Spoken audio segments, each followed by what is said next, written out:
Have you ever been scrolling through the news and seen two headlines about the economy that say the exact opposite thing? It's the kind of thing that makes you scratch your head and wonder, how is that even possible?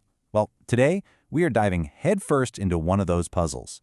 We're going to crack the code on the U.S. manufacturing sector, which, depending on who you ask, is somehow growing and shrinking at the very same time. So let's just get right to it. The big question seems simple enough, but the answer, well, it's anything but. Is the U.S. manufacturing sector actually growing, or is it shrinking? You think there'd be one clear answer. Okay, picture this. It's December 1st. You see two reports drop. S&P Global, a huge name in data, says manufacturing is on the upswing. But on the exact same day, the Institute for Supply Management, the ISM, super respected industry group, says, nope, it's been declining for 9 months straight. One economy, two completely opposite stories. So, what gives? All right, to get to the bottom of this, we have to start with the numbers themselves. Let's look at the two specific figures that kicked off this whole mess. First up, we've got the S&P Global report. Their big number, the manufacturing index, came in at 52.2. Now, here's the rule of thumb. The magic number is 50. Anything over 50 means things are growing. So this number suggests the sector was improving for the fourth month in a row. Looks pretty clear-cut, right? Case closed. Well, not so fast. Because that very same morning, the ISM drops their number, and it's 48.2. And using that same rule, anything below 50 means things are shrinking. This number points to 9 straight months of contraction. So, we got one report yelling growth, and another yelling decline. Now what? So, is somebody wrong? Is the data just broken? Well, not exactly. The real answer isn't in the numbers themselves. It's in how those numbers are made. To solve this puzzle, we've got to pop the hood and see how the engine actually works.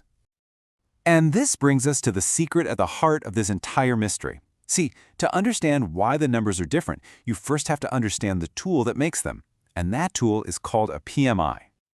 So, a Purchasing Managers Index, or PMI, it's kind of a weird beast. It's based on a survey sent out to execs. But here's the absolute crucial part.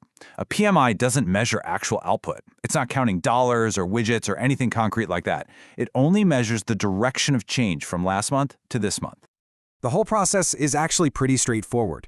You survey a bunch of managers, you ask them about different parts of their business, like new orders or hiring, and how things have changed since last month. You give them only 3 possible answers to choose from, and then you crunch those answers into a single number. And this right here, this is the key to the whole puzzle. These are the only 3 answers a manager can give. It doesn't matter if their production increased by 1 million units or just one single unit. The answer is still just increased. There's no room for nuance. So let this sink in. A PMI is all about how widespread a change is, not how big that change is. A score of, say, 52 doesn't mean the economy grew a lot. It just means that a few more companies reported some kind of increase than reported a decrease. It's a measure of breadth, not magnitude. Okay, now that we have the secret decoder ring for how a PMI works, we can go back to those two conflicting reports and finally figure out what they were really telling us. Let's start with S&P's so-called growth report. Remember that 52.2 number? Well, if you actually dig into the details of that very same report, you find some serious red flags. More companies were saying their sales actually decreased than increased, and more said their inventories were just piling up, so the happy headline number was hiding some real weakness underneath. Now let's flip over to the ISM report. The big headline number was 48.2, which screams decline. But you look inside, and the story gets really weird. The subindex for actual production was 51.4, that's growth, and prices were way up at 58.5. So even inside the declining report, some really key parts of the sector were actually expanding. And when you put the two reports side by side, you can see where they really split. It's interesting, they both saw production growing, but just look at employment. S&P saw an increase, while ISM saw a pretty sharp contraction. This is where those small differences, who they survey, how they weigh the answers, start to paint two totally different pictures. So in the end, it's not two different economies. It's the same economy, just being measured in slightly different ways. They're asking slightly different questions to different groups of people. You can think of it like two photographers taking a picture of the same mountain, just from slightly different angles. You end up with two different but equally valid views. Which brings us to the most important part of this whole thing. What this little data puzzle teaches us about how we should all be consuming information. So why does all this matter? Because headlines almost never give you the full story.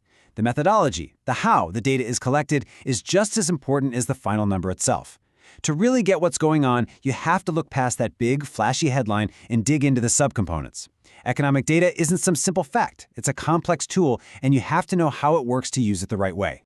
Ultimately, this was never about one report being right and the other being wrong. It was about understanding what they were truly measuring. And it leaves us with a final, really important question to think about. What other facts do we accept every single day without ever stopping to ask, how exactly are they measuring that?